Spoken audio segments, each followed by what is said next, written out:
We are done with part 12 of our basics task. Now let us start off with part 13, that is setting constraints. So we can set geometrical and dimensional constraints on various type of elements.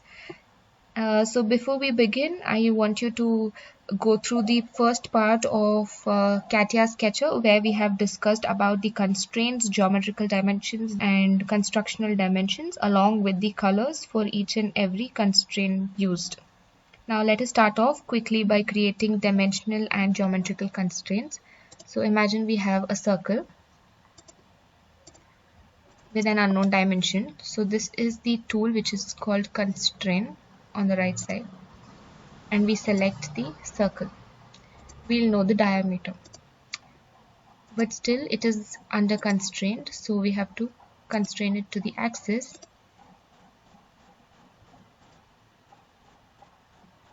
And this is the distance of this from the horizontal and its distance to the vertical. Now we can see that it's green. We can also draw a line like that, and this double line means it is tangent to the circle. For defining constrained measure direction, imagine we have two circles, one here and the other one here. So to know the dimension between this circle and this circle, we'll get it like that. Right click and horizontal measure direction. We'll get it like this. Else we can again select these two.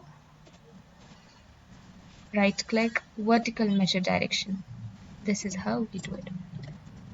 And so let me delete the constraint. We can also join these two and click on constraint defined in dialog box. Click on tangent. We can see that these two circles are attached to each other. Or we can draw a circle and another circle. Click on these 2 points and click on coincidence. We get a circle into another circle. So this is how we create constraints using a dialog box. Let me use a profile tool now. Here and create a arc.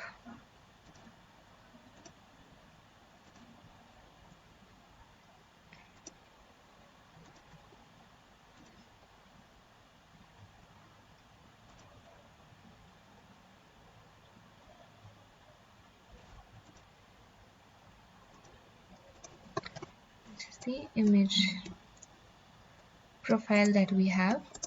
Now let us constrain it. So this line. Now let us make this line and the curve tangent to each other like that, and this curve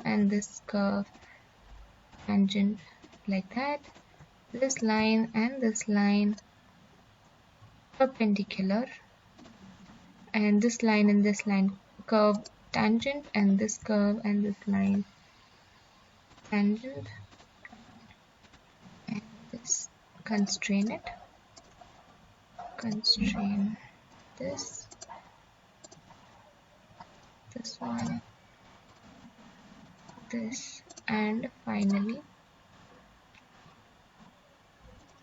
now this is for because it's over constrained, so let us delete one. This is how you constrain the profile. The next one we'll be seeing is modifying the constraints on or between the elements. So imagine we want this to be 110. You can see that the dimension is changed to 110, and this one as 50, this one as 50, this one as 30. So we simply double click on the constraint value, we get a dialog box and we can alter it. 20. So this is how we modify the elements.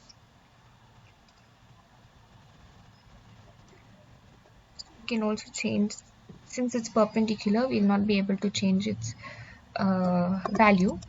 But imagine we have another profile which goes like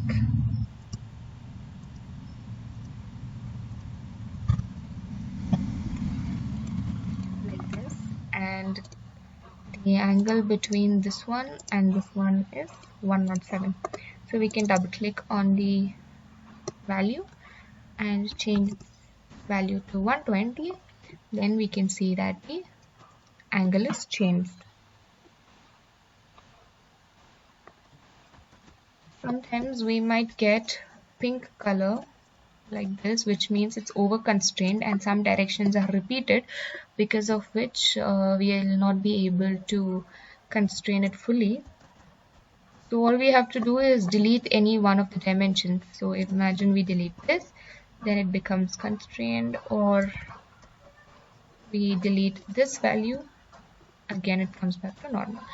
So this is how we use constraint tool. By this we come to the end of basic task. Let us move on to workbench description in the next session. Thank you.